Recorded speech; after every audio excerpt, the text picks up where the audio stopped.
بسم اللہ الرحمن الرحیم۔ السلام علیکم ورحمۃ اللہ وبرکاتہ۔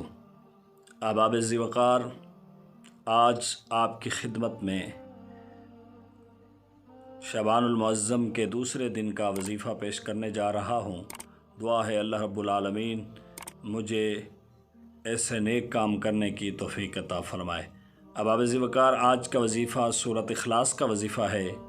آپ نے سورۃ اخلاص کو 111 بار پڑھنا ہے۔ کسی بھی وقت آپ ٹائم رکھ لیں، اول آخر درود پاک 5 مرتبہ اور درمیان میں 111 مرتبہ سورۃ اخلاص پڑھیں۔ آپ کے اندر روحانیت بھی پیدا ہوگی اور آپ کو اللہ کا قرب بھی نصیب ہوگا، اور آپ کے جو کام ہیں وہ بھی آسان ہوں گے۔ اور اس کے ساتھ آپ نے ایک تسبیح کلمہ شریف کی پڑھنی ہے، تیسرے کلمے کی، سبحان اللہ والحمد للہ ولا الہ الا اللہ واللہ اکبر ولا حول ولا قوت الا باللہ العلی العظیم۔ اس کلمہ شریف کی تسبیح بھی آپ نے ایک مرتبہ پڑھنی ہے، یعنی 100 مرتبہ پڑھنا ہے۔ کسی بھی ٹائم یہ تسبیح بھی پڑھ سکتے ہیں۔ یہ آج 2 شعبان المعظم کے دن کا وظیفہ ہے۔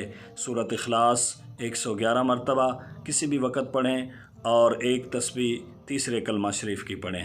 اللہ تبارک و تعالی آپ کی سب مشکلیں آسان فرمائے۔